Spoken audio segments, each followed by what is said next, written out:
సంపదలను ప్రసాదించేవాడవు, దయకు సముద్రం వంటి వాడవు, లక్ష్మీదేవిని గృహలక్ష్మిగా కలవాడవు, పవిత్రమైన చరిత్రం కలవాడవు, లోకాతీతమైన గుణాలకు ఆశ్రయం అయినవాడవు, ఆలమందలను విస్తరింపచేసిన వాడవు, నందగోవుని కుమారుడవు అయిన కృష్ణ అవధరించు. అన్ని పురాణాల్లోని పరమార్థ జ్ఞానాన్ని విశదం చేయటంలో విఖ్యాతుడైన సూతుడు శౌనకాది మహామునులతో ఈ విధంగా చెప్పాడు. మునులారా, ఉత్తరాభిమన్యుల కుమారుడైన పరీక్షిన్ నరేంద్రుడు మహాజ్ఞాని అయిన శుకుణ్ణి చూచి సంతోషంతో సరసంగా ఇలా ప్రశ్నించాడు. మునీంద్ర, ప్రియవ్రతుడు పరమ భాగవతుడు ఆత్మారాముడు కదా, అటువంటి వాడు ఇంట్లోనే ఉంటూ సుఖభోగాదులను ఎలా అనుభవించాడు? గృహస్థ ధర్మం పాటించేవారికి కర్మబంధాలు, వాటి వల్ల కలిగే అవమానాదులు తప్పవు కదా. బంధాలు తెంచుకున్న వారు సంతోషంగా ఎలా ఉంటారు? ఉత్తములు నిరంతరం కీర్తించే ఆ విష్ణు భగవానుని అడుగుజాడల్లో పయనిస్తూ చిత్తశాంతిని పొందినవారు కుటుంబ జీవితం పట్ల అనాసక్తులుగా ఉంటారు. ఇల్లు, ఇల్లాలు, పిల్లలంటే మమకారం పెంచుకున్న వాడికి మోక్షసిద్ధి ఎలా కలుగుతుంది? శ్రీహరి మీద గురి ఎలా కుదురుతుంది? ఈ సందేహాన్ని తీర్చు స్వామి అని పరీక్షిత్తు అడిగినంత శుకయోగి ఈ విధంగా వివరించాడు. రాజా, విను. విష్ణుమూర్తి పాదపద్మాలలోని మకరంద రసపానంలో లీనమై పరవశించిన మనసు కలిగిన మంచి మనుష్యుడు ఒకవేళ ఆటంకాలు అడ్డు తగిలిన పూర్వమార్గాన్ని సుతరాము వదిలిపెట్టడు. ఓ రాజా, విను. ప్రియవ్రతుడు ఒక రాజు. అతడు నారద మహర్షి పాదసేవ చేసుకుంటున్నవాడు. అతడొకసారి ఆధ్యాత్మ సత్రయాగం చేపట్టాడు. రాజ్యపాలన చేపట్టవలసిందిగా తండ్రి ఆజ్ఞాపించినా అటువంటి లౌకిక వ్యవహారాలు తన జ్ఞానానికి ఆటంకాలని ప్రియవ్రతుడు భావించుకుని రాజ్యపాలనం అంగీకరించలేదు. ఇవన్నీ తెలుసుకున్న బ్రహ్మదేవుడు ప్రియవ్రతునికి రాజ్యపాలనం పట్ల ఆసక్తి కలిగించడానికి సంకల్పించాడు.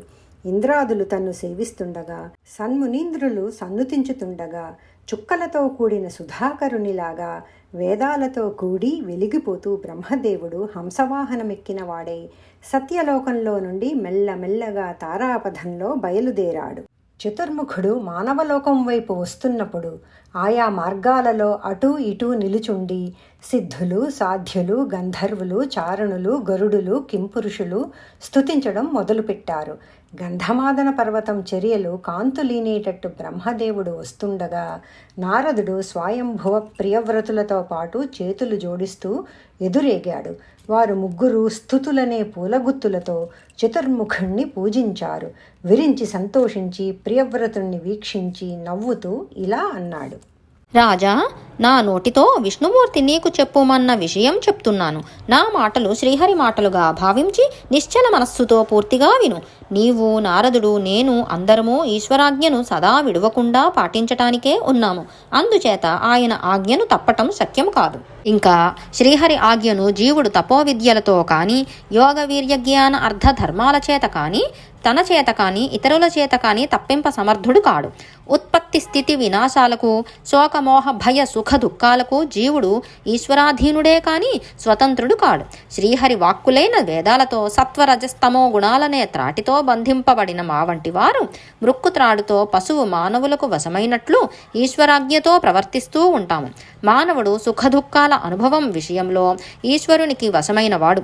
కళ్ళున్న వాని చేత లాగబడే గ్రుడ్డివాని వలె ఈశ్వరుడిచ్చిన సుఖదుఖాలు అనుభవిస్తున్నాము.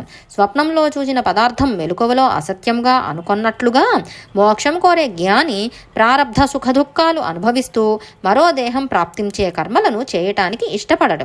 వనవాసి అయినా ఇంద్రియాలను జయించకపోతే కామాసక్తులతో కూడి ఉండటం చేత అతనికి సంసార బంధాలు కలుగుతాయి. గృహస్థాశ్రమంలో కూడా ఇంద్రియ జయంతో ఆత్మజ్ఞానం కల వారికి మోక్షం కలుగుతుంది. శత్రువులను గెలవాలనుకున్నవాడు దుర్గాన్ని ఆశ్రయించి శత్రువులను జయించినట్లుగా మోక్షం కోరే నీవు ఇంట్లోనే ఉంటూ నారాయణ పాదాలనే దుర్గాన్ని ఆశ్రయించి కామక్రోధాదులు జయించి బంధనాలన్నీ విడిచి ఈశ్వరుడు కల్పించిన భోగాలు మాత్రం అనుభవించి ముక్తిని పొందు అనగానే ప్రియవ్రతుడు త్రిలోక గురుడైన బ్రహ్మదేవుని మాటలను తలవంచుకొని గౌరవ సంతోషాలతో అంగీకరించాడు. బ్రహ్మ స్వయంభువుని చేత చాలా పూజలు అందుకుని నారదుడు, ప్రియవ్రతుడు చూస్తూ ఉండగా తన పూర్వలోకానికి వెళ్ళిపోయాడు. సత్యసంధుడైన స్వయంభువ మనువు బ్రహ్మచేత తగిన ప్రశంస పొంది నారదానుమతితో తన కొడుకును రాజ్యంలో నిలిపాడు. ఇలా స్వయంభువ మనువు భూమండలం పరిపాలించటానికి ప్రియవ్రతుని పట్టాభిషిక్తుని చేసి విషమాలైన కోరికల నుండి విముక్తి పొంది తాను అరణ్యాలకు వెళ్ళిపోయాడు. రాజైన ప్రియవ్రతుడు సంతోషిస్తూ ఈశ్వరవాక్యంతో కర్మలు ఆచరిస్తూ బంధాలను తొలగించే శ్రీహరి పాదపద్మాలను చింతిస్తూ నిత్యమైన ఆనందం పొంది భరింపరాని రాగద్వేషాలు విడిచి ప్రజలను చక్కగా పరిపాలించాడు. ఇలా ప్రియవ్రతుడు రాజ్యం చేస్తూ విశ్వకర్మ అనే ప్రజాపతి పుత్రిక అయిన బర్హిష్మతిని భార్యగా పొంది ఆమె వల్ల శీలవృత్త గుణరూప వీర్య ఔదార్యాల్లో తనతో సమానులైన ఆగ్నేధ్రుడు, ఇద్మజిహ్వుడు, యజ్ఞబాహుడు, మహావీరుడు, హిరణ్యరేతుడు, ఘృతపృష్ఠుడు, సవనుడు, మేధాతిథి, వీతిహోత్రుడు, కవి అనే పేర్లు కల 10 మంది పుత్రులను, ఊర్జస్వతి అనే కుమార్తెను పొందాడు. అందులో కవి, మహావీరుడు, సవనుడు అనే 3 బాలకులైన ఊర్ధ్వరేతస్కులయి, బ్రహ్మ విద్యలో నిష్ణాతులయి, ఉపశమనశీలురయి, పారమహంస యోగం ఆశ్రయించి సర్వజీవ నికాయమే ఆవాసంగా కలిగి సంసార భయ భ్రాంతులకు శరణ్యమై సర్వాంతర్యామి అయిన వాసుదేవుని పాదపద్మాలను సదా స్మరిస్తూ దానివల్ల కలిగిన భక్తి యోగంతో మనస్సు పరిశుద్ధమై ఈశ్వరుని తాదాత్మ్యం పొందారు. ఈ విధంగా ప్రియవ్రతుడు 11 అద్భుత సంవత్సరములు రాజ్యం చేశాడు. ఒకనాడు మేరుపర్వతానికి ప్రదక్షిణం చేస్తున్న సూర్యునికి ఆవలి భాగంలో కనిపించే చీకటిని రూపుమాపాలని అనుకున్నాడు. భగవంతుణ్ణి నిరంతరం ధ్యానించడం వల్ల కలిగిన శక్తితో సూర్యుని రథంతో సమానమైన తేజోమయమైన రథం ఎక్కి రాత్రులను పగళ్లుగా మారుస్తానంటూ 2వ సూర్యునిలాగా వెలిగిపోతూ 7 మార్లు సూర్యుని చుట్టూ ప్రదక్షిణం చేశాడు. అప్పుడు ప్రియవ్రతుని రథచక్రాలు గాళ్ల వలన పడిన దారులు 7 సముద్రాలయ్యాయి. ఆ గాళ్లకు నడుమ ఉన్న భూమిపై 7 ద్వీపాలు ఏర్పడ్డాయి. జంబూద్వీపం, ప్లక్షద్వీపం, శాల్మలి ద్వీపం, కుశద్వీపం, క్రౌంచద్వీపం, శాఖద్వీపం, పుష్కరద్వీపం అనేవి 7 ద్వీపాలు. వాటిలో జంబూద్వీపం 1,00,000 యోజనాలు విస్తీర్ణం కలిగి ఉంటుంది. ఇలాగే ఒకదానికొకటి రెట్టింపు వైశాల్యం కలిగి వరుసగా 7 ద్వీపాలు ఉన్నాయి. వాటి నడుమ ఉప్పు సముద్రం, చెరకు సముద్రం, మధ్య సముద్రం, ఘృత సముద్రం, పాల సముద్రం, పెరుగు సముద్రం, మంచినీటి సముద్రం 7 సముద్రాలు ఉన్నాయి. ఒక ద్వీపంతో మరొక ద్వీపం కలిసిపోకుండా ఉండడానికి సముద్రాలు ఏర్పడ్డాయి. అవి ద్వీపాల చుట్టూ అగర్తలలాగా ఉన్నాయి. ఈ ద్వీప సముద్ర నిర్మాణాలు సకల జీవులకు ఆశ్చర్యజనకాలు. అటువంటి ద్వీపాలలో ప్రియవ్రతుడు తనంతటి వారైన ఆగ్నేయుద్రుడు, ఇద్మజిహ్వుడు, యజ్ఞబాహువు, హిరణ్యరేతసుడు, ఘృతపృష్ఠుడు, మేధాతిథి, వీతిహోత్రుడు అనే కుమారులకు పట్టం కట్టించాడు. ఊర్జస్వతి అనే కన్యను భార్గవునికి ఇచ్చి పెళ్లి చేశాడు. ఆ దంపతులకు దేవయాని అనే కన్యారత్నం పుట్టింది. ఆ తరువాత మహాపరాక్రమవంతుడైన ప్రియవ్రతుడు విరక్తుడే ఒకనాడు తన గురువైన నారదుని పాదసేవ వల్ల ప్రాప్తించిన రాజ్య సంపదలను, సంసార బంధాలను తలుచుకుని ఇలా అనుకున్నాడు. అయ్యో, నేను ఇంద్రియాలకు కట్టుబడి ఆ బంధనాల నుండి తప్పించుకోలేక అజ్ఞానంతో నిండిన విషయ సుఖాలనే చీకటి నూతిలో పడిపోయాను. విలాసవంతులైన సతులకు వినోదమృగంగా అయినాను. ఇక అటువంటి సుఖాలను నేను ఏమాత్రం ఇష్టపడను అని ప్రియవ్రతుడు నిశ్చయించుకున్నాడు. శ్రీహరి దయ వల్ల అబ్బిన ఆత్మవిద్యను అందుకున్నాడు. తన వెంట వచ్చిన కుమారులందరికీ వారి వారి రాజ్యాలను స్థిరపరిచి భార్యలను పరిత్యజించి ధనాన్ని వదులుకుని చిత్తంలో శ్రీహరిని నింపుకుని గొప్పదైన నారదుని స్థాయికి చేరాడు. ఈ విధంగా ప్రియవ్రతుడు తన రథమార్గాలతో 7 ద్వీపాలను 7 సముద్రాలను ఏర్పరిచి సూర్యునికి ప్రతి సూర్యుడిగా ప్రకాశించి జీవరాశులకు తృప్తిని కలిగించడానికి నదులను, కొండలను, వనాలను సరిహద్దులుగా నిర్ణయించి ద్వీపాలలో దేశ విభాగాలు కల్పించాడు. భూలోక, స్వర్గలోక, నాగలోక సుఖాలను నరకప్రాయంగా భావించి విరక్తి పొందాడు. నిరంతరము భగవంతుని ధ్యానించడంతో నిర్మలమైన ఆశయాలు కలవాడై హరిభక్తి పరాయణుడైన ప్రియవ్రతుని పవిత్ర చరిత్రను తెలుసుకోవడం ఈశ్వరునికి తప్ప మరెవరికి శక్యం కాదు. అతని మహిమలను జనులు నేటికీ కొనియాడుతున్నారు అని చెప్పి సుఖమహర్షి ఇంకా ఇలా అన్నాడు. హరిసేవా ప్రభావం వల్ల ప్రియవ్రతుడు ముక్తిని అందుకొన్నాడంటే ఆశ్చర్యం ఏముంది? లోకంలో ఎంతటి చండాలుడైనా సరే హరిచరణ స్మరణం వల్ల మోక్ష పదవిని చేరుకోగలడు అని చెప్పి శుకుడు మళ్ళీ ఇలా అన్నాడు. పరీక్షిన్ మహారాజా, తండ్రి అయిన ప్రియవ్రతుడు విరక్తుడు కాగా అతని ఆజ్ఞ ప్రకారం అతని కుమారుడు ఆగ్నేయుద్రుడు జంబూద్వీపాన్ని ధర్మ మార్గంలో పరిపాలిస్తూ ప్రజలందరినీ కన్నబిడ్డల వలె లాలిస్తూ చాలా కాలం రాజ్యం చేసి ప్రఖ్యాతి గడించాడు. ఈ విధంగా ఆగ్నేయుద్రుడు రాజ్యం చేస్తూ ఒకనాడు పుత్ర సంతానం కోసం మందర పర్వత సమీపానికి వెళ్ళి అక్కడ అఖిలోపచారాలతో అచంచలమైన మనస్సుతో బ్రహ్మదేవుణ్ణి ఆరాధించాడు. బ్రహ్మదేవుడు సంతోషించి సత్యలోకంలో తన సమక్షంలో సంగీతం ఆలపించే పూర్వచిత్తి అనే అప్సరసను ఆగ్నేయుద్రుని దగ్గరకు పంపాడు. ఆమె ఆగ్నేయుద్రుడు ఉన్న ఆశ్రమ వాటికకు వచ్చింది. అక్కడ మనోహరంగా రకరకాల నిండి ఉన్న చిగురు కొమ్మలు గల వృక్షాలను రంగురంగుల తీగలు అల్లుకున్నాయి. అటువంటి ప్రదేశంలో పక్షుల జంటలు షడ్జమం మొదలైన స్వరాలతో సందడి చేస్తున్నాయి. ఆ స్వరాలతో మేలుకొన్న నీటికోళ్ళు, బాతులు, కొంగలు, కలహంసలు మొదలైనవి తమ కూతలతో చిత్రమైన ధ్వనులు చేస్తున్నాయి. అటువంటి పక్షులతోనూ నిర్మలమైన నీటితోనూ నిండిన సరస్సులు కనువిందు చేస్తున్నాయి. అటువంటి ఆశ్రమ ఉపవనంలో ఆ అప్సరస విహరించడం మొదలుపెట్టింది. వంపు సొంపులతో వయ్యారంగా నడిచే ఆ అప్సరస నడకలకు తగినట్టుగా కదులుతున్న ఆమె బంగారు అందియల శబ్దాన్ని ఆగ్నేయుద్రుడు విన్నాడు. యోగ సమాధిలో కన్నులు మొడిచి ఉన్న అతడు మెల్లగా కన్నులు విప్పి ఆడుతుమ్మెద వలె పూల సౌరభాన్ని ఆస్వాదిస్తున్న పూర్వచిత్తిని చూశాడు. ఆమె అందచందాలు దేవతలకు మానవులకు కనువిందులై మనసులను పరవశింపజేస్తున్నాయి. ఆమె వయ్యారపు నడకలు, విభ్రమ విహారాలు, వాలుచూపులు, కంఠమాధుర్యం, అంగసౌష్ఠవం మన్మత్తుని శరపరంపరలను కురిపిస్తున్నాయి. ఆమె ముఖపద్మం నుండి మకరందం వంటి మందహాసం చిందుతున్నది. ఆమె పలుకుకు పరిమళాలను విరజిమ్ముతున్నాయి. ఆ సుగంధాలకు ముసురుకొని మైమర్చిన 9 జంటలను తప్పించుకుని ఆ అప్సరస నడుస్తుంటే ఆ గమన వేగానికి ఆమె చనుగవ, జుట్టుముడి, మొలనూలు చలిస్తున్నాయి. అటువంటి పూర్వచిత్తిని చూచి ఆగ్నేయుద్రుడు కామపరవశుడై చెలించిన చిత్తంతో మూర్ఖునిలాగా ఆమెతో ఇలా అన్నాడు. నెచ్చలి, ఎవరు నీవు? ఈ కొండ దగ్గరకు ఏ పని మీద వచ్చావు? నీవు వనదేవతవా, సరస్వతీదేవివా, లేకపోతే మన్మధుడు పంపిన మాయామూర్తివా, కాకపోతే ఫలించిన నా తపస్సంపదవా? ఓ మగువా, మదనుడు ఎక్కిపెట్టిన విల్లును నీవు చేత పట్టుకుని మన్మథ క్రీడకై ఈ అడవిలోని నరమృగాలను వేటాడుతున్నావా? నీ అసలు స్వరూపం నాకు స్పష్టంగా తెలిసేలాగా చెప్పు.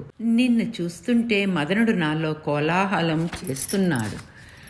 ఓ కోమలాంగి, నీ కులుకలతో, తలుకు బెళుకలతో, మన్మథుని వాడి తూపుల వంటి కడగంటి చూపులతో ఎవరి మనసు చీకాకు పరుస్తున్నావు? మన్మథ సామగానాలు ఆలపించే శిష్యులేమో అన్నట్లు తుమ్మెదల గుంపు నీకు వంతపాడుతున్నాయి. వేదాలు చదివే శిష్యులపైన విరుళవాన కురిసే విధంగా ఆ తుమ్మెదల మీద నీ వాలుజడ నుండి పూలు జలజల రాలుతున్నాయి. ఓ తరుణి, నీవు వడివడిగా అడుగులు పెడుతూ ఉంటే నీ కాలియందేళ్ళు గల్లు గల్లుమని మోగుతున్నాయి. ఆ చిరుమువ్వల సవ్వడులు, ఆ అందెల రవళు నా మనస్సును తాకి ప్రతిధ్వనిస్తూ సందడి చేస్తున్నాయి. ఓ తన్వి, కడిమి పువ్వుల కాంతులను పుణికిపుచ్చుకునే నీ చీర నిగనెగలు ఎడతెగకుండా బయటకి ప్రసరించే నీ కటికాంతులను కప్పివేస్తున్నవి కదా. ఓ లతాంగి, చూద్దామన్నా నీ నడుము కనబడదు. అలాంటప్పుడు ఏనుగు కుంభస్థలం లాంటి ఆ స్తనద్వయాన్ని ఎలా మోస్తున్నావు? ఓ పూబోణి, పొంకమైన నీ స్తనాల మీద కుంకుమలేపనం పూసుకున్నావు. పరిమళాలు వెదజల్లే బింకమైన నీ చందోయి పెంపును సొంపును వర్ణించడం నాకు చేతనవుతుందా? కామిని, ఏ లోకం నుండి ఇక్కడికి వచ్చావు? నీలాంటి అందగత్తెను గురించి ఎవరూ ఎక్కడా చెప్పుకోవడం నేను వినలేదు. లోకంలో ఎవరూ నీలాంటి సుందరిని చూపలేదు. అందమైన నీ ఆకారము, నీ లావణ్యము, నీ విలాసము ఎంత గొప్పగా ఉన్నాయో వర్ణించలేను. నేను చేసుకున్న అంతులేని పుణ్యం ఫలించినట్టు ఈ భూలోకానికి ఎలా దిగివచ్చావు? ఓ పద్మాల వంటి కనులు గలదానా, నీ చూపుల్లో నవ్వులు ఒలుకుతున్నాయి. అలాంటి చూపులతో ఉన్న నీ ముఖం నాలో ఇప్పుడే ఎన్నెన్నో ఆశల్ని పుట్టిస్తోంది. నిన్ను చూడటంతోటే నాలో ఆశ పుట్టింది నీపై. ఓ నళిన నేత్రి, నీ నిండైన రమ్యమైన కాంతివంతమైన ముఖం మచ్చలేని చంద్రకళను మించిపోయింది. ఇది విష్ణుకళ అని నా మనస్సుకు అనిపిస్తోంది. నీ అందమైన ముఖం ఒక సరస్సులా ఉంది. నీ చెవి కమ్మలు మకరాకారంలో ఉన్నాయి. ఆ మకరాల్ని చూసి భయపడుతున్న గండు చేపల్లా ఉన్నాయి నీ కళ్ళు. సరస్సులోని పూలపై వాలుతున్న తుమ్మెద రెక్కల్లా ఉన్నాయి నీ ముఖం మీద వాలుతున్న కేశాలు. ఆ సరస్సులో తెల్లని హంసలు మొదలైన పక్షులు విహరిస్తున్నట్లున్నాయి నీ దంతాల కాంతులు. అందుకే నీ ముఖం ఒక కొలనులా ప్రకాశిస్తోంది. గాలికి తొలగిపోతున్న బట్టను సరిగా కట్టుకోవాలని కూడా నీకు తెలియడం లేదు. నీ జుట్టుముడి ఊడిపోయి తుమ్మెదల వంటి నీ కేశాలు మెడపై పొర్లాడుతూ ఉంటే దిక్కులు చూస్తున్నావు, కానీ ఆ జుట్టుముడి వేసుకోవాలని తలచటం లేదు. రత్నాలు పొదిగిన బంతితో అపురూపంగా ఆడుతూ విహరిస్తున్నావు. చాలా చిత్రంగా ఉంది అని ఇంకా ఇలా అన్నాడు. తపస్సే ధనంగా ఉండేవారి తపస్సును నీ రూపంతో దొంగిలించావు. ఏ తపస్సు చేసి ఈ చక్కదనాన్ని సంపాదించావు? నాతో కలిసి తపస్సు చెయ్యి, సంసారాన్ని పెంపొందింపచెయ్యి. బ్రహ్మ ప్రత్యక్షమై నిన్ను నాకిచ్చాడు కనుక నేను నిన్ను విడువలేను. మా మాటలకు నీ చెలికత్తెలు కూడా అనుకూలిస్తారులే. నువ్వెళ్లే చోటికి నన్ను కూడా తీసుకుపో అని స్త్రీలకు అనుకూలంగా మాట్లాడనేర్చిన అగ్నిధ్రుడు అనేక విధాల పలికాడు. ఆ పూర్వచిత్తికి అతడి బుజ్జగింపు మాటలు నచ్చాయి, ఒప్పుకుంది. వీరులలో శ్రేష్ఠుడు, రాజుల్లో గొప్పవాడు అయిన ఆ అగ్నిధ్రుడి రూపం, శీలం, ఔదార్యం, విద్య, వయస్సు, సంపద వీటికి ఆమె మనస్సు వశమైంది. జంబూద్వీప అధిపతి అయిన ఆ రాజశ్రేష్ఠుడితో కలిసి 1,00,000 సంవత్సరాలు కలిసి ఉండి భూమిపై ఉండే, స్వర్గంలో ఉండే భోగాలన్నింటినీ అనుభవించింది. వాళ్ళిద్దరికీ ప్రతి సంవత్సరం ఒక్కొక్కరుగా 9 కుమారులు పుట్టారు. వారి పేర్లు నాభి, కింపురుషుడు, హరివర్షుడు, ఇలావృతుడు, రమ్యకుడు, హిరణ్మయుడు, కురుడు, భద్రాశ్వుడు, కేతుమాలుడు. ఆ తరువాత పూర్వచిత్తి ఆ పిల్లల్ని అగ్నిధ్రుణ్ణి విడిచిపెట్టి బ్రహ్మలోకానికి వెళ్ళిపోయింది. ఈ పిల్లలకు తల్లి అనుగ్రహం వలన సహజంగానే దృఢమైన శారీరక బలం ఏర్పడింది. తండ్రి ఆజ్ఞ మేరకు జంబూ మొదలైన ద్వీపాల్ని పాలించడం మొదలుపెట్టారు. పూర్వచిత్తితో కామోపభోగాలు పొందటంలో అగ్నిధ్రుడికి ఇంకా తృప్తి తీరలేదు. ఆమెనే తలపోస్తూ వేదవిహితమైన కర్మల్ని చేస్తూ ఆమె చేరిన బ్రహ్మలోకానికి వెళ్ళాడు. ఇలా తండ్రి పరలోకానికి వెళ్ళాక నాభి మొదలైన ఆ అగ్నిధ్రుడి కొడుకులు 9, మేరువు యొక్క కుమార్తెలైన మేరుదేవి, ప్రతిరూప, ఉగ్రతంష్ట్ర, లత, రమ్య, శ్యామ, నారి, భద్ర, దేవవతి అనే పేర్లు గల 9 పెళ్లాడారు. అప్పుడు నరులలో గొప్పవాడైన నాభి తన భార్యతో కలిసి సంతానం కోసం యజ్ఞపురుషుడైన వాసుదేవుణ్ణి సాటిలేని భక్తి శ్రద్ధలతో కొలిచి పూజల్ని చేస్తూ ఉండగా ఆ ఆరాధనలో ప్రవర్గ్య హోమాలు సాగుతున్నాయి. ఆ యాగంలో ద్రవ్యాలు, దేశం, కాలం, మంత్రాలు, ఋత్విక్కులు, దక్షిణ, విధానం అనే 7 అంగాలలోనూ ఏ లోపం లేకుండా శ్రద్ధతో విశుద్ధి అయి పరమేశ్వరుణ్ణి మెప్పించాడు నాభి. ఎవ్వరికీ ప్రసన్నుడు గాని తెల్ల తామరలను పోలిన కన్నులు గల నారాయణుడు భక్తవత్సలుడై తన దివ్యమైన రూపాన్ని యజ్ఞశీలుడైన ఆ నాభి హృదయంలో ఎడబాయక నిలిచి ఉండేటట్లు మనస్సుకు, కళ్లకు ఆనందం కలిగించే అవయవాలు కలిగిన తన రూపాన్ని దర్శింపచేయాలని తలచి అప్పుడు లక్ష్మీపతి అయిన శ్రీహరి నాభి మేరుదేవులకు ఎదురుగా ప్రత్యక్షమయ్యాడు. ఆ హరి యొక్క మనోజ్ఞమైన 4 బాహువులు మెరిసిపోతున్నాయి. పచ్చని పట్టుబట్టను దాల్చాడు. శ్రీరమా చిహ్నాలైన శ్రీవత్సం, కౌస్తుభం వక్షస్థలంపై రమ్యంగా కాంతులీనుతున్నాయి. శంఖం, చక్రం, గద, పద్మం, ఖడ్గం మొదలైన దివ్యమైన ఆయుధాలు హరి చేతులలో ప్రకాశిస్తున్నాయి. నవరత్నాలు పొదగబడిన నిత్య నూతనంగా కాంతులు చిమ్ముతున్న సాటిలేని ఘనమైన కిరీటం యొక్క దీధితులు వ్యాప్తిస్తున్నాయి. చెవులకు కుండలాలు, మొలకు త్రాడు, బంగారు గొలుసులు, రత్నాల బాహుపురులు, కాలి అందెలు మొదలైన అలంకారాలతో అలంకృతుడై ఉన్నాడు. ఇలా దర్శనం ఇచ్చిన రమాదేవి హృదయేశ్వరుణ్ణి అక్కడి ఋత్విక్కులు మొదలైన వాళ్లంతా కడు పేదవాడికి పెద్ద నిధి దొరికితే ఎంతగా సంతోషిస్తాడో అంతగా సంతోషించారు. శిరస ప్రణామాలు చేసి ఇలా వేడుకున్నారు. స్వామి, నీవు పరిపూర్ణుడు అయినా మమ్మల్ని మర్చిపోకుండా మా పూజలు స్వీకరిస్తున్నావు. పెద్దలు మాకు చెప్పినట్లు నీ చరణారవిందాలను సేవిస్తాము. మహాత్మా, మేము నీ మహిమలు తెలిసి సంస్తుతి చేయడం లేదు. పెద్దలు మాకు ఏ విధంగా ఉపదేశించారో ఆ విధంగా ప్రస్తుతి చేస్తున్నాము. ఇంకను సంసారంలో మునిగి తేలే వారికి నీవు పట్టు వడవు. నీవు ఈశ్వరుడు, ప్రకృతి కన్నా జీవుని కన్నా భిన్నమైన వాడవు, పరమ పురుషుడవు. అయితే మేం పంచభూతాల సృష్టికి లోనైన నామరూపాలు ధరించిన వాళ్ళం. అటువంటి మాకు నీ తత్వాన్ని నిరూపించడం సాధ్యం కాదు. సకల జీవరాశులు పాప సమూహాలను తొలగించడం నీ స్వభావం. అటువంటి నీ ఉత్తమ గుణాల్లో ఏదో ఒక అంశమే కానీ సమస్త గుణాలను నిరూపించడం ఎవరికీ ఏమాత్రం శక్యం కాదు. నీ భక్తులు భక్తితో డగ్గిత్తికతో సంస్తుతిస్తూ నీ కర్పించే నీళ్లతో కడగబడిన చిగురుటాకులు, తులసీదళాలు, గరిక మొలకలు మొదలైన వాటితో నీవు సంతృప్తి పడతావు. అంతేకాని నానావిధ ద్రవ్యాలు సంతరించుకుని మహావైభవంతో చేసే అశ్వమేధాది యాగాలు కూడా నీకు సంతృప్తి కలిగించవు. స్వాభావికంగానే నీవు సర్వకాలాల్లోనూ సాక్షాత్కరిస్తావు. నీవు సర్వాతి సాయివి, సమస్త పురుషార్థాలు నీవే. పరమానంద స్వరూపుడవైన నీకు యజ్ఞయాగాదుల వల్ల తృప్తి లేకున్నా మా కోరికలను తీర్చడం కోసం మేము యజ్ఞాలు చేస్తున్నాము. దయానిధి, మేము మూర్ఖులం. మాకేది మంచిదో ఏది కాదో మాకే తెలియదు. అయినా ఎంతో దయతో మమ్మల్ని కాపాడి ఇహపరాలకు తగిన సకల సుఖాలను నీవు మాకు ప్రసాదిస్తున్నావు. ఇప్పుడు మేము నీకు సంతృష్టి కలిగేటట్లు ఇష్టమైన పూజలు చేయకపోయినా మా మీద కరుణ కటాక్ష వీక్షణాలను ప్రసరింపజేసి ప్రసన్నుడవైనావు.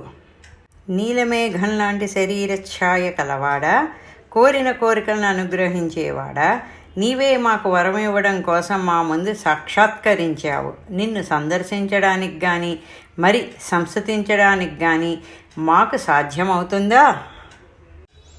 మునులు కోరికలు లేనివారు, సునీతమైన జ్ఞానం కలవారు, దోషరహితలు, భగవంతుని ప్రతిరూపాలు, ఆత్మారాములు. అలాంటి మునులకు స్తోత్రార్హుడవైనప్పటికీ నీవు అందరి పట్ల అనుగ్రహం చూపుతున్నావు.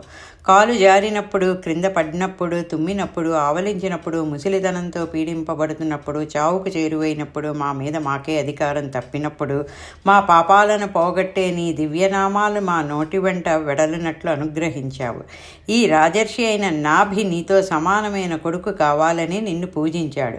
కోరిన కోరికలను, స్వర్గాన్ని, మోక్షాన్ని సైతం ఇవ్వగల నిన్ను ఇలా అడగడం ధనం కోసం ధనవంతుని దగ్గరికి వెళ్ళి ఓక అడిగినట్టుంది. మోక్షప్రదాతమైన నిన్ను సంతానం కోసం ప్రార్థిస్తున్నాడు.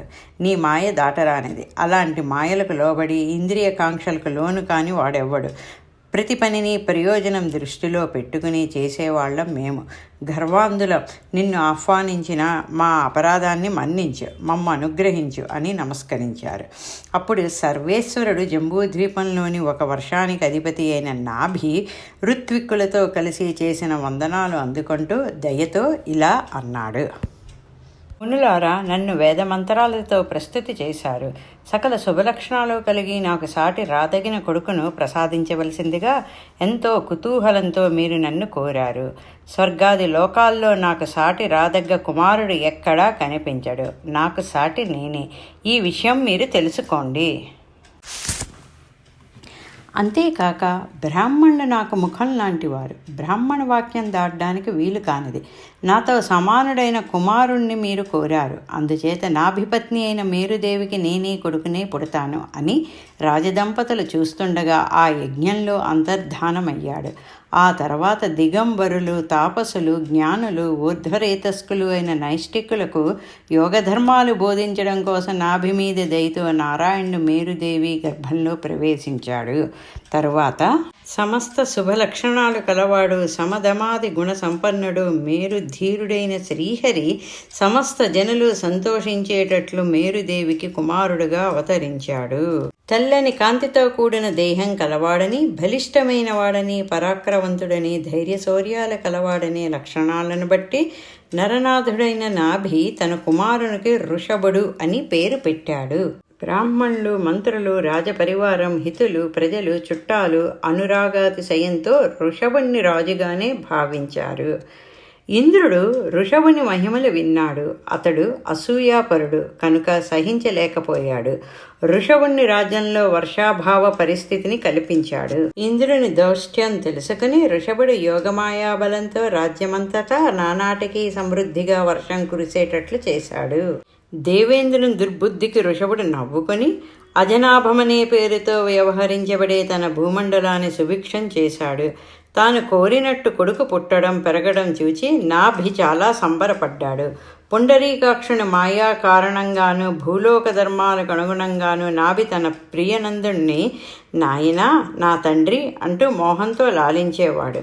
ప్రజల అభిమానం చూరగన్న వాడును అన్ని వర్గాల వారికి ఆమోదయోగ్యుడైన తన కుమారునికి పట్టం కట్టాడు. బ్రాహ్మణులకు మంత్రివర్గానికి అతన్ని అప్పగించాడు. ఆ తర్వాత భార్య మేరుదేవితో కూడి నరనారాయణులకు నిలయమైన బదరిక ఆశ్రమం చేరుకున్నాడు. అక్కడ నారాయణ స్వరూపుడు పురుషోత్తముడు అయిన వాసుదేవుణ్ణి యోగ సమాధితో ఆరాధించాడు.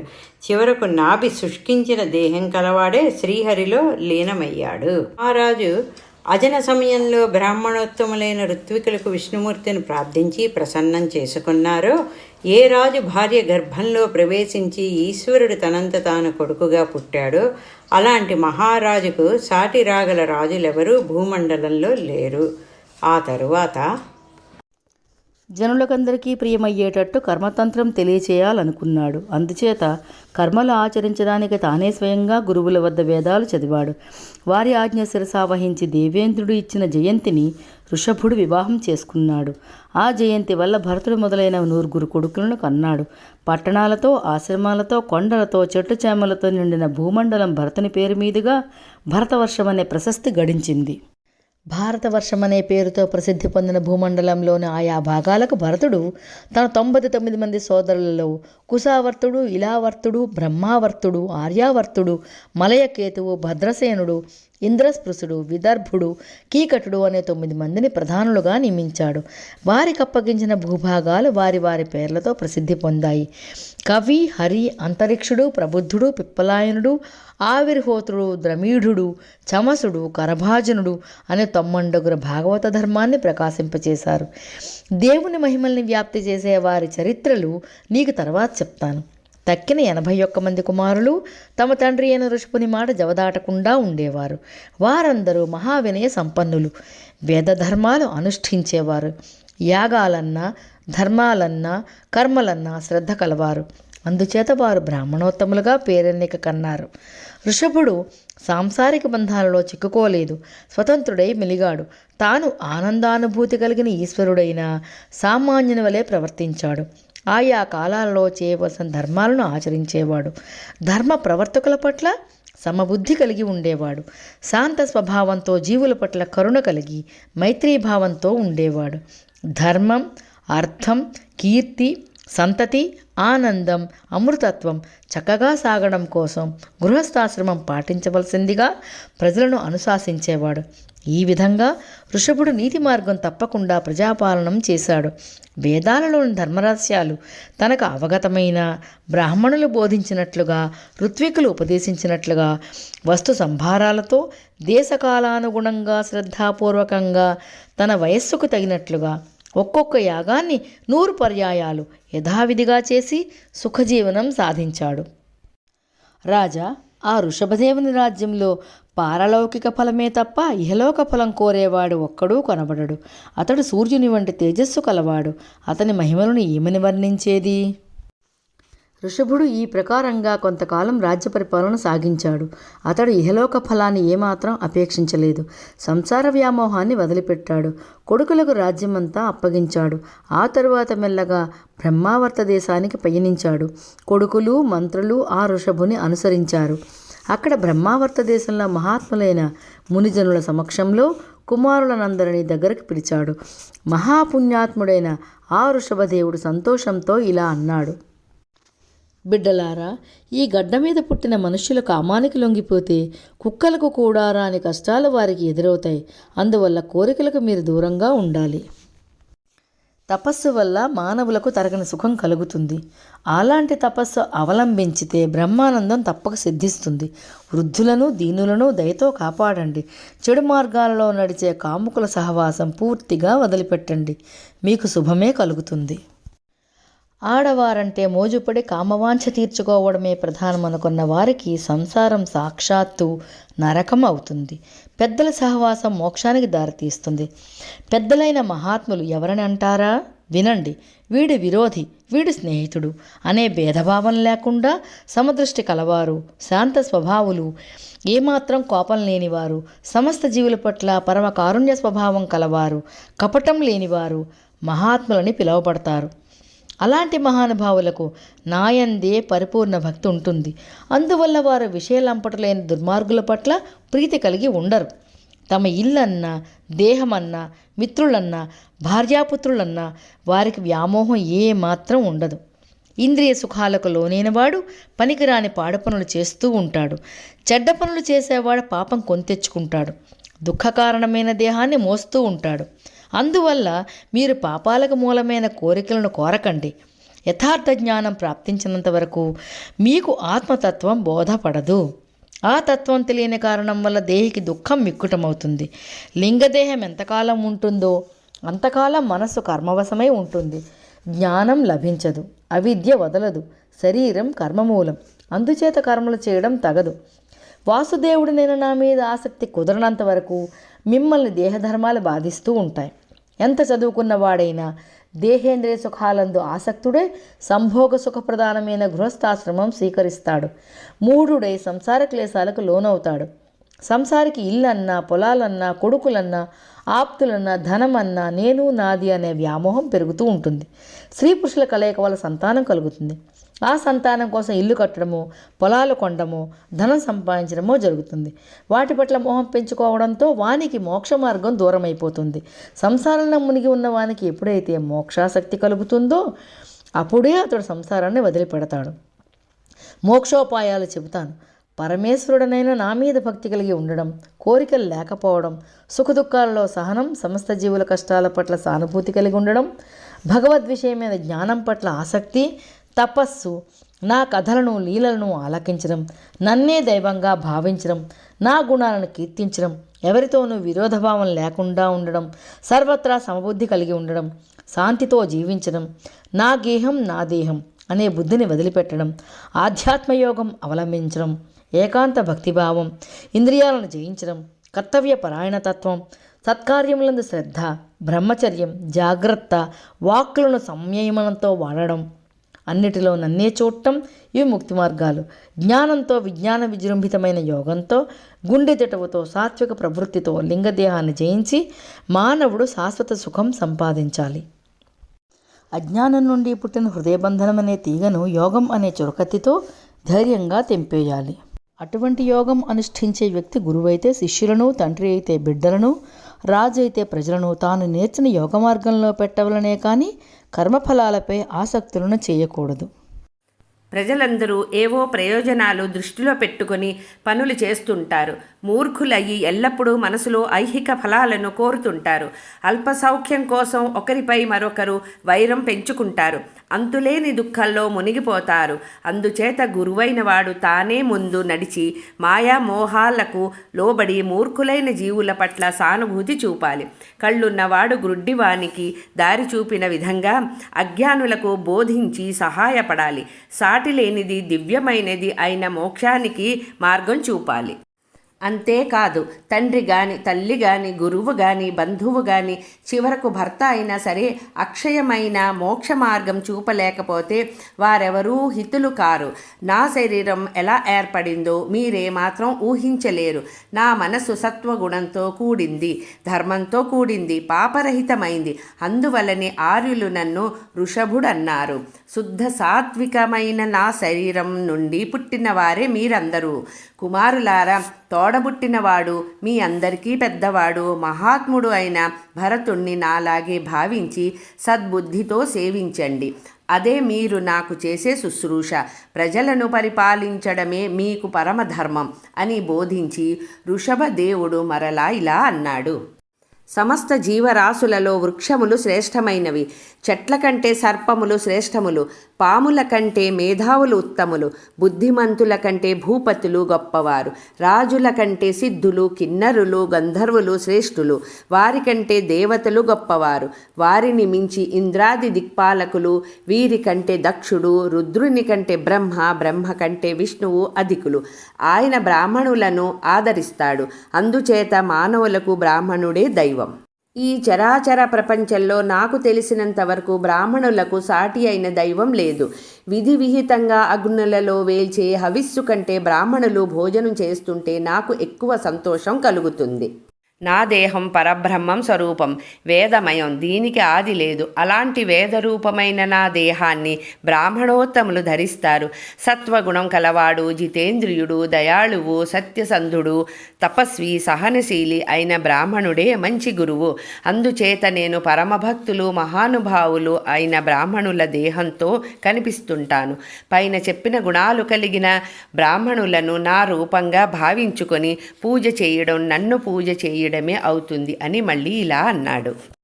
ఈ రహస్యం తెలుసుకొని బ్రహ్మవేత్తలైన విప్రులను పూజించే మానవుడు మాయాతీతుడవుతాడు. భూలోకంలోనే మోక్షానికి మార్గం గుర్తిస్తాడు. సదాచార సంపన్నులైన కుమారులకు లోకానికి వెల్లడించు నిమిత్తం అవసరమైన ఆచారాలను ఋషభుదేవుడు ఉపదేశించాడు. మహానుభావుడు, లోకబాంధవుడు అయిన భగవంతుడు ఋషభుని రూపంలో కర్మ పరిత్యాగం కావించి శాంత స్వభావులైన మునులకును భక్తి జ్ఞాన వైరాగ్యాలతో కూడిన పరమహంస ధర్మాలను ఉపదేశించాలని ఉద్దేశించాడు. ఆయన తన 100 మంది కొడుకులలో పెద్దవాడు పరమ భాగవతుడు అయిన భరతునికి పట్టం గట్టి రాజ్యభారం అప్పగించాడు. అనంతరం శరీరమాత్ర సహాయుడై దిగంబరుడై చింపిరి జుట్టుతో పిచ్చివానిలాగా ప్రవర్తిస్తూ అగ్నుల్ని తనలో ఆరోపించుకొని కొంతకాలం గడిపాడు. తర్వాత బ్రహ్మావర్త దేశాన్ని వదిలిపెట్టి వెళ్ళిపోయాడు. జడునిలాగా, చెవిటివానిలాగా, మూగవానిలాగా, పిశాచం ఆవహించినట్టులుగా పిచ్చివాని విధంగా అవధూత వేషం ధరించాడు. ఎవరైనా పలకరించినా బదులు చెప్పకుండా మౌనవ్రతం చేపట్టాడు. ఋషభుని జుట్టు దుమ్ము కొట్టుకొని ధూసర వర్ణం ధరించింది. వెంట్రుకలు జడలు కట్టి గోరోచనం రంగుతో మెరిసిపోతున్నాయి. అటువంటి వేషంలో అతడు ఎవరూ గుర్తుపట్టకుండా తిరుగుతున్నాడు. ఆ ఋషభుడు పిశాచాక్రాంతుడైన వానిలాగా మురికిపట్టిన అవయవాలతో అవధూత వేషంలో సంచరింపసాగాడు. తన అవధూత వేషం, యోగ విధానం ప్రజలకు వింతగా ఉంటుందని ఋషభుడు గ్రహించి ఒకే చోట అజగరంలాగా పొరలసాగాడు. ఈ విధంగా ఆయన జుగుప్స కలిగించే తీరిన నేల మీద పరుండి ఉండేవాడు. అన్నం తింటూ, నీరు తాగుతూ మలమూత్రాదులలో పొరలుతుండేవాడు. అతని మలసుగంధంతో కూడిన వాయువు 10 దిక్కులలోనూ 10 ఆమడల దూరం పరిమళిస్తుండగా భగవదంశ సంభూతుండైన ఋషభుడు వృషభం వలె, మృగం వలె, వాయుసం వలె ప్రవర్తిస్తూ మహదానందం పొందేవాడు. సర్వాంతర్యామి అయిన వాసుదేవుణ్ణి తనలో ప్రత్యక్షంగా దర్శించుకుంటూ యోగసిద్ధుడైనాడు. అప్పుడు ఆకాశగమనం, మనోవేగం, పరకాయ ప్రవేశం, అంతర్ధానం, దూరదర్శనం, దూరశ్రవణం మొదలైన సిద్ధులు తమంత తాము ఋషభుణ్ణి ఆశ్రయించాయి. అయినా ఋషభుడు ఆ సిద్ధులను స్వీకరించలేదు అని సుఖయోగి ఋషభుని వృత్తాంతం చెప్పగా పరీక్షిత్తు తన సందేహం ఇలా వెళ్ళిపుచ్చాడు. మునివరేణ్య, యోగాభ్యాసం వల్ల జ్ఞానం కలుగుతుంది, కర్మలు నశిస్తాయి. అలాంటి మహనీయులకు మహాసిద్ధులు ప్రాప్తిస్తాయి. అయినా తమంత తాము వచ్చిన ఐశ్వర్యాలను ఋషభుడు ఎందుకు స్వీకరించలేదు స్వామి? తనకు కలిగిన సందేహం వెలిపుచ్చిన పరీక్షిత్తుకు సుఖయోగి ఇలా సమాధానమిచ్చాడు. ఓ రాజా, నీవన్నది నిజమే. అడవిలోని మృగాలు వేటగానికి పట్టుబడతాయి. అయినా ఏదో విధంగా వాణ్ణి వంచి తప్పించుకొని బయటపడతాయి. అలాగే ఇంద్రియాలను లొంగదీసుకున్న మనస్సు మరల ఏదో విధంగా విజృంభించి కోరికలకు అవకాశం ఇస్తుంది. మహీనాథ, మనసు చాలా చిత్రమైనది. చాలా కాలం శ్రమపడి సాధించుకున్న తపస్సునైనా అది హరిస్తుంది. అందుచేత పెద్దలు మనస్సును నమ్మరు. విటులను ఆకర్షించే జారినిలాగా మనస్సు నిలకడ కోల్పోయి కామక్రోధాదులను ఆహ్వానిస్తుంది. నరేంద్ర, కామక్రోధాది అరిషడ్వర్గాలకు, కర్మబంధాలకు మనస్సే మూల కారణం. అందుచేత ఆద్యులు మనస్సును సుతరాము విశ్వసింపరు. ఓ రాజా, మనసుగతులు తెలిసినవాడు కావడం బట్టే తమంత తాము వచ్చిన సిద్ధులను ఋషభుడు చేపట్టలేదు. కనీసం వాటి వంక చూడనైనా చూడలేదు. లోకాలకు శుభం కోరే వారి అభివందనాలను ఆ మహాత్ముడు అందుకున్నాడు. వేషంలోని కానీ మాటల్లోని కానీ ఋషభుడని గుర్తుపట్టడానికి వీల్లేనట్టుగా భగవత్ స్వరూపంతో ఋషభుడు వెలిగిపోతున్నాడు. పరమయోగాన్ని ధ్యానించే వారికందరికీ దేహత్యాగం చేయదగ్గ సమయాన్ని ఋషభుడు సూచిస్తున్నాడు. మహాయోగులలో శ్రేష్ఠుడైన వాడు, మహాత్ములలో అగ్రేసరుడు, సాటిలేని దివ్య తేజస్సుతో ప్రకాశించేవాడు, దేవతలకు గురువైన వాడు, పరమ పురుషుడు అయిన ఋషభుడు శరీరం విడవడానికి నిశ్చయించాడు. భగవంతుని అవతారమైన ఋషభుడు మనస్సులో దేహాభిమానాన్ని వదులుకున్నాడు. కొమ్మరివాడు సారచక్రమును వేగంగా త్రిప్పి విడిచిపెట్టిన తర్వాత కూడా ఆ చక్రం కొంతసేపు తిరుగుతున్నట్లే పూర్వ సంస్కార విశేషం వల్ల ఆయన దేహ సంచలనం పూర్తిగా ఆగిపోదు. ఋషభుడు లింగ దేహాన్ని వదిలిపెట్టిన యోగ మాయావాసనల కారణంగా లౌకికంగా దేహధారిగా చరించాడు. అతడు కోంకణం, వెంకటం, కుటక పర్వత సమీపంలోని ఉపవనం చేరుకున్నాడు. అక్కడ శిలాఖండాలను నోటిలో పెట్టుకొని పిచ్చివానిలాగా జుట్టు విరియబోసుకొని దిగంబరుడై సంచరించాడు. అప్పుడు వీచిన సుడిగాలి విసురుకు దుమ్ము రేగింది. దుమ్ముతో కూడిన గాలికి అడవిలో నిప్పు అంటుకుంది. ఆ నిప్పు కార్చిచ్చులాగా అడవినంతా అలుముకుంది. ఆ కార్చిచ్చు మంటలలో ఋషభుడు కాలిపోయాడు. ఋషభుని చేతలను ఆ ప్రాంతం వారు చెప్పుకోగా అర్హతడు అనే పేరు గల ఆ రాష్ట్రాధికారి ఆలకించాడు. అతడు స్వధర్మం వదిలిపెట్టి స్వదేశస్థులతో ఆ ఆచారానికి ఆమోదం తెలిపాడు. అధర్మ బహుళమైన కలియుగంలో భవిష్యత్తుకు లోబడిపోయి తన రాష్ట్రంలోని మానవులను అయోగ్యమైన వేద బాహ్యమతం పట్ల మొగ్గేటట్లు చేశాడు. కలియుగంలో అధములైన మానవులు దేవమాయ వల్ల మోహితులవుతారు. శాస్త్రాలలో ప్రవచనం చేయబడ్డ శౌచాలను, ఆచారాలను వదిలిపెడతారు. తమకు ఇష్టం వచ్చినట్లు దేవతలను పరిహసిస్తారు. స్నానం చేయరు. ఆచమనం అసలే లేదు. శుచిత్వం సున్నా. జుట్టు గొరిగించుకుంటారు. అపవిత్ర వ్రతాలను పాటిస్తారు. అధర్మాలు పెచ్చు పెరిగిన కలియుగంలో బుద్ధి చెడిపోగా వేదాలను, బ్రాహ్మణులను, యజ్ఞ పురుషులను నోటికి వచ్చినట్టు అనరాని మాటలంటారు. తమ తమ అభిప్రాయాలకు తామే తెగ మురిసిపోతారు. వేద విరుద్ధంగా ప్రవర్తిస్తారు. గుడ్డిగా వ్యాపించే దురాచారాల పట్ల నమ్మకం పెంచుకుంటారు. చివరకు అంధతమసంలో పతనమవుతారు. రజోగుణంతో నిండిన పురుషులకు మోక్షమార్గం ఉపదేశించడం కోసమే ఋషభుని అవతారం. 7 సముద్రాలతో కూడిన ఈ ద్వీపాలలోని జనులు దివ్యమైన ఎవని అవతార లీలలను కీర్తిస్తారో, ఎవడు ఎంతో కీర్తి గడించిన ప్రియవ్రతుని వంశంలో జన్మించాడో, ఎవడు లోకాలకు ఆది అయిన పురాణ పురుషుడో అలాంటి ఋషభదేవుడు భూలోకంలో అవతరించి కర్మ సంబంధం లేని మోక్ష ధర్మాన్ని ప్రబోధించాడు. యోగమాయ వల్ల తమకు తామే లభించిన సిద్ధులన్నిటినీ తృణీకార భావంతో తిరస్కరించాడు. అలాంటి మహావ్యక్తికి సిద్ధుల కోసం ప్రయత్నించే యోగీశ్వరులు ఏ విధంగా సాటి అవుతారు? అన్ని వేదాలకు, అన్ని లోకాలకు, సమస్త దేవతలకు, బ్రాహ్మణులకు, గోవులకు పరమ గురువైన వాడు, భగవంతుడైన వాడు ఋషభుడు. ఆయన చరిత్ర వింటే దుశ్చరిత్రల దురితం తొలగిపోతుంది.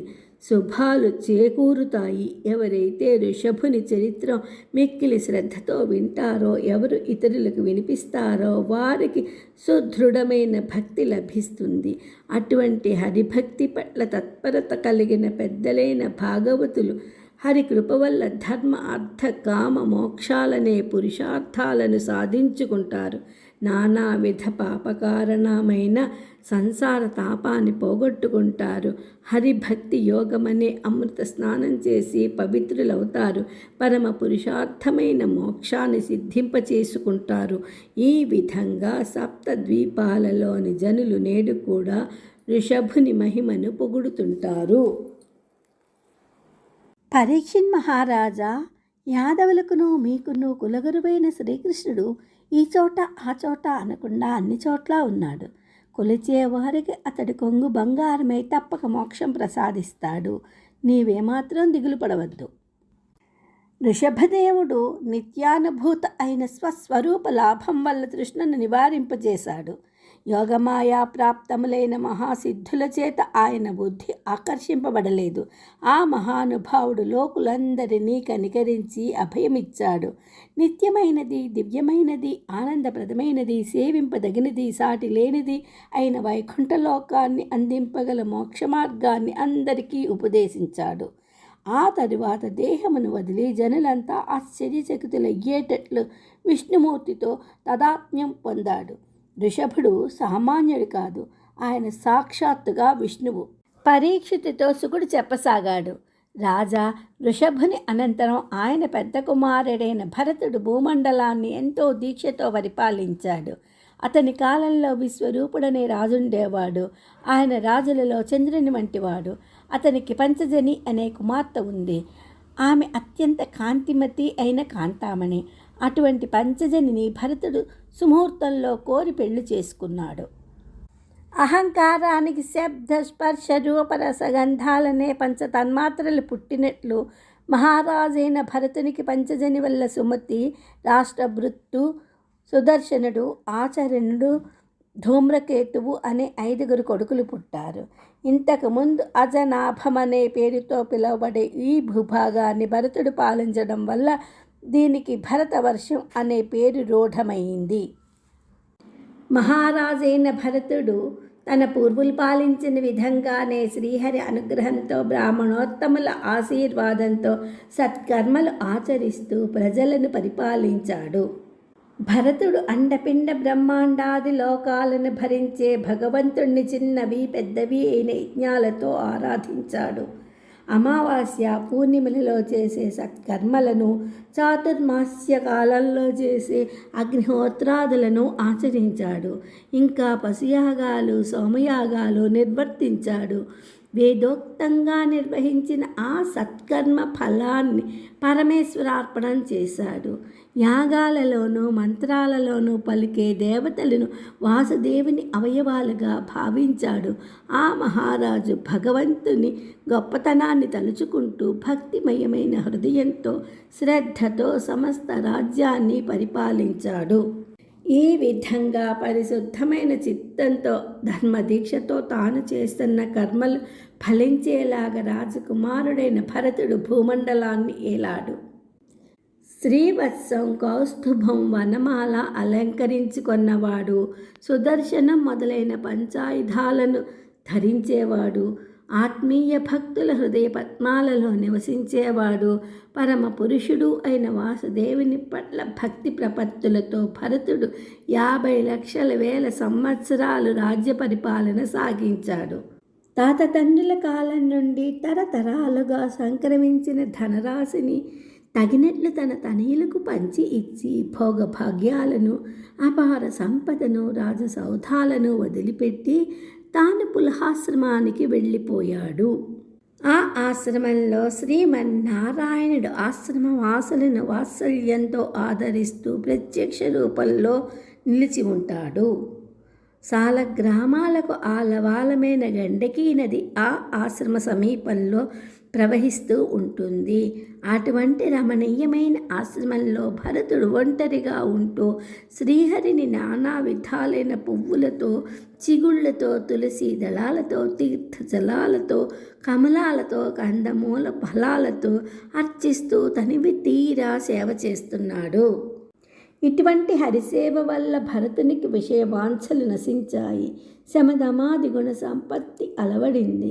పరమ పురుషుణ్ణి భక్తిభావంతో ఎడతెగకుండా భజిస్తుంటే అహంకారమనే ముడి విడిపోయి ఆనందానుభూతి కలిగింది.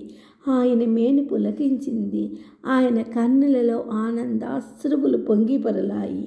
ఇష్టదైవమైన పరంధాముని పాదపద్మాలను ధ్యానించడం వల్ల ప్రాప్తమైన భక్తి యోగం కారణంగా ఆయన హృదయం పరమానందంతో నిండింది. ఆ ఆనందానుభవం అమృత సరోవరంలో అవగాహనం చేసినట్టుగా అనిపించింది. ఈ అనుభూతితో భరతునికి తాను చేస్తున్న పూజ కూడా తెలియనంత తన్మయత్వం కలిగించింది. ఈ విధంగా భగవంతుని సేవావ్రతంలో మునిగిపోయిన భరతుడు జింక చర్మం ధరించాడు. మంత్రపూర్వకంగా 3 వేళలా స్నానం ఆచరించాడు. నిత్యము స్నానం చేయడం మూలాన తల వెంట్రుకలు తడిసి, వంపులు తిరిగి, జడలు గట్టి రాగి రంగుతో మెరవసాగాయి. మార్తాండ మండల మధ్యవర్తి అయిన పరమేశ్వరుణ్ణి హిరణ్మయ పురుషునిగా భావిస్తూ భరతుడు ఇలా ప్రస్తుతించాడు. పరమేశ్వర, జీవులకు కర్మఫలాలను ప్రసాదించేవాడవు. కేవలం సంకల్ప మాత్రంతో ఈ లోకాలను సృష్టించావు. మరి నీవే ఈ లోకాలలో అంతర్యామివై ఉన్నావు. ఆనంద స్వరూపమైన బ్రహ్మాన్ని అందుకోవాలనే జీవులను నీ యందలి యోగశక్తితో కాపాడుతున్నావు. సూర్యమండలం మధ్యభాగంలో ప్రకాశిస్తూ సమస్త లోకాలలో నిండి ప్రకృతికి అందకుండా ప్రకాశిస్తున్నావు అంటూ ఆనందమయుడు దివ్యమంగళ స్వరూపుడు అయిన భగవంతుణ్ణి భరతుడు శరణు వేడాడు. ఒకనాడు భరతుడు గండకీ నదిలో స్నానం చేసి 3 ముహూర్తాల కాలం నీటిలో నిలబడి ప్రణవం జపిస్తున్నాడు. అప్పుడు నిండు చూలాలైన లేడి ఒకటి నీరు తాగాలని ఒంటరిగా నదీ తీరానికి వచ్చింది. అది నీరు త్రాగుతుండగా ఆ నదీ సమీపంలో ఒక సింహం దిక్కులు దద్దరిల్లేటట్టు భయంకరంగా గర్జించింది. పుట్టుకతోనే భయ స్వభావం కలిగిన ఆ లేడి ఆ ధ్వనిని విని అదిరిపడింది. ఆ హరిణాంగన తత్తరపాటుతో దప్పిక తీర్చుకోకుండానే ఆకాశం వైపు అమాంతం ఎగిరి ఆవలకు ఒక్క దూకు దూకింది.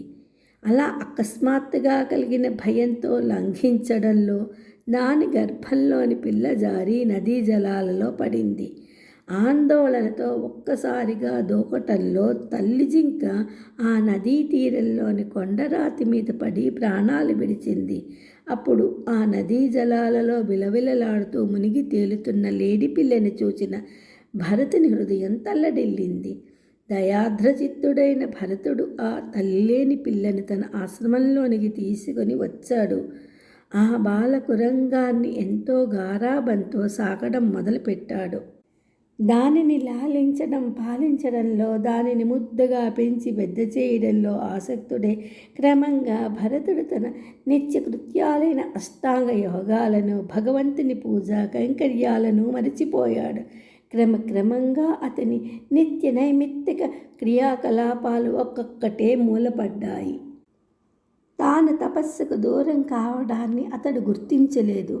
తన ఆత్మయోగానికి విఘ్నం వాటిల్లిందని అతడు గమనించలేదు. అస్తమానం ఆ జింక పిల్లతో ఆడుతూ పాడుతూ దాని మీది గారాబంతో తన మనస్సులో ఇలా అనుకున్నాడు. పాపం, ఆ జింక పిల్లకు తల్లి లేదు, ఆప్తులా అసలే లేరు. దిక్కెవరూ లేని కారణం వల్ల ఈ జింక పిల్లని ఇక్కడికి తీసుకొని వచ్చాను. నేనంటే దీనికి ఎంతో ప్రేమ. నా దగ్గరే నన్నంటి పెట్టుకుని తిరుగుతుంది. అందుచేత నేను నా చేతనైనంత వరకు ఈ తల్లి లేని పిల్లను తప్పక కాపాడుతాను. నీవే దిక్కంటూ కాళ్ళపడ్డ ఏ జంతువునైనా సరే కనికరంతో కన్నెత్తి చూసి కాపాడడం కంటే మహాపుణ్యం మరేదీ లేదని సన్మునీంద్రులు చెప్పారు. ఇలా భావించిన వాడే భరతుడెంతో ఆసక్తితో అనురాగంతో లేడిపిల్లను సాకడం మొదలుపెట్టాడు. కూర్చున్నప్పుడు, పడుకున్నప్పుడు, ఎక్కడికైనా వెళ్ళినప్పుడు, స్నానం చేసేటప్పుడు, సమిధలు ఏరి తెచ్చుకునేటప్పుడు, దర్భలు నీళ్లు తెచ్చుకునేటప్పుడు, దుంపలు త్రవ్వి తెచ్చుకునేటప్పుడు, నీళ్లు తెచ్చుకునేటప్పుడు, దేవతార్చన చేసేటప్పుడు, చివరికి జపం చేసేటప్పుడు కూడా అతడు ఆ బాలహరిణాన్ని తన ప్రక్కనే అట్టి పెట్టుకునేవాడు. తోడేళ్ళు, నక్కలు మొదలైన క్రూర మృగాలు జింకపిల్లని ఏం చేస్తాయో అనే దాని వెనువంట అడవులకు వెళ్ళేవాడు. రాను ఆ జింకపై మమకారం ఎక్కువవుతుంటే దాన్ని భుజాలపైకి ఎక్కించుకునేవాడు. గుండెలపై పడుకోబెట్టుకునేవాడు. ఒడిలో చేర్చుకుని బుజ్జగించేవాడు. నిత్య నైమిత్తిక కర్మలు ఆచరించేటప్పుడు కూడా అప్పుడప్పుడు లేచి జింకపిల్ల ఏమైందో అని చూచేవాడు. ఆ జింకపిల్ల కనబడగానే మనసు కుదుటపరుచుకునేవాడు. ఒక్కొక్కప్పుడు ఆ లేడి పిల్లని దీవించేవాడు. నానాటికి ముద్దు మురిపాలతో పెంచుకుంటూ దాని మీద మోహం పెంచుకున్నాడు భరతుడు. ఆ బాలకురంగం చెంగున పరుగులు తీస్తూ దుముకుతూ ఉన్నట్టుండి ఆ రాజర్షిని రాచుకునేది. కొమ్ములతో గోకేది. దగ్గరికి వస్తూ కాళ్ళు రాస్తూ గిట్టలతో గీకుతూ మారాన్ చేసేది. ఒక్కోసారి భరతుని తొడలపై హాయిగా పడుకొని చెంగుమంటూ లేచి భుజాల మీదకి ఎక్కి ఆడుకునేది. పరీక్షిత్ నరేంద్ర, ఆ జింకపిల్ల ఈ విధంగా తనపై బడి ఆటలాడుతున్న రాజర్షి భరతుడు సంతోషించేవాడే కానీ ఏమాత్రం ఆగ్రహించేవాడు కాడు. పైగా ఎంతో మురిసిపోయేవాడు. ఇలా ఉండగా ఒకనాడు ఆ లేడి పిల్ల ఆశ్రమం విడిచి పారిపోయింది. ఆ లేడిపిల్ల కనిపించకపోయేసరికి భరతునికి మనసు చెదిరిపోయింది. ధనం పోగొట్టుకున్న వానిలాగా అతడు దిగులు పడ్డాడు.